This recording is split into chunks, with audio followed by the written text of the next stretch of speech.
ஆண்டவருடைய பரிசுத்த நாமம் மகிமைப்படுவதாக. தேவனுடைய கிருபை, தேவனுடைய இரக்கம், தேவனுடைய தயவு நம்மோடு கூட இருந்து நம்மை நடத்துவதாக. ஆமென்.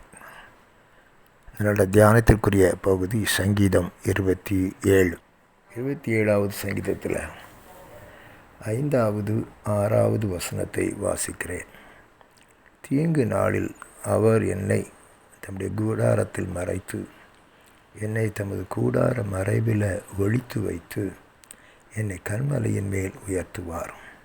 இப்பொழுது என் தலை என்னை சுற்றிலும் இருக்கிற என் சத்துருக்களுக்கு மேலாக உயர்த்தப்படும். அது நிமித்தம் அவருடைய கூடாரத்தில் நான் ஆனந்த பலிகளை இட்டு கர்த்தரை பாடி அவரை கீர்த்தனப்படுவேன். தாவீதுக்கு அநேக எதிரிகள் இருந்தார்கள்.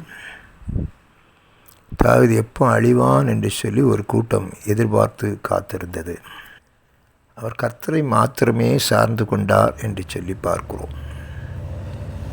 அவர் தேவனை குறித்து சொல்லும்போது, அவரின் வெளிச்சம், அவரின் கோட்டை, அவரின் அடைக்கலம், அவரின் கேடகம், நான் நம்பி இருக்கிற கன்மலை, என் துருகம், எனக்கு பலத்த அரண், எனக்கு சகாயர், இப்படி ஒவ்வொரு இடத்துலையும் தாவீது சொல்லிக்கொண்டே வருகிறத பார்க்கலாம். 5வது வசனத்தில், தீங்கு நாளில் அவர் என்னை தம்முடைய கூடாரத்தில் மறைத்து கொள்ளுவார்.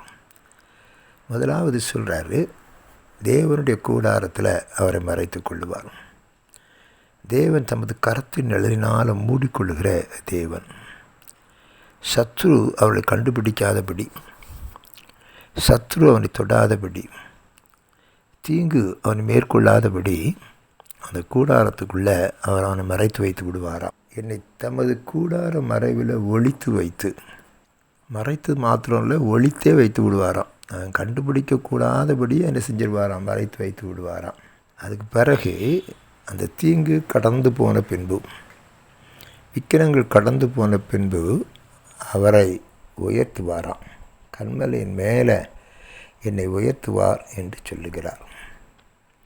அன்பானவர்களே, ஒருவேளை தீங்கு நம்மை துக்கப்படுத்தலாம், தீங்கு நம்மை சூழ்ந்திருக்கலாம், தீங்கு நமக்கு விரோதமாக இருக்கலாம், தீங்கு மேற்கொண்டு விடுமோ என்ற பயம் இருக்கலாம்.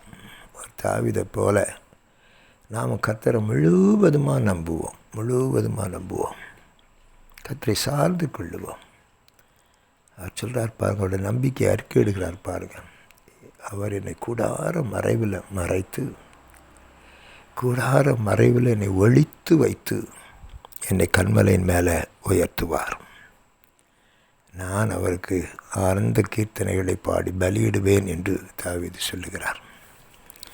அன்பானவர்களே, அதனால் இப்படி நம்ம கர்த்தரை முழுவதுமாக நம்பி கர்த்தரை சார்ந்து கொள்ளுவோம். கர்த்தரிடத்தில் நம்முடைய வாழ்க்கையை முற்றிலுமாக அர்ப்பணிப்போம்.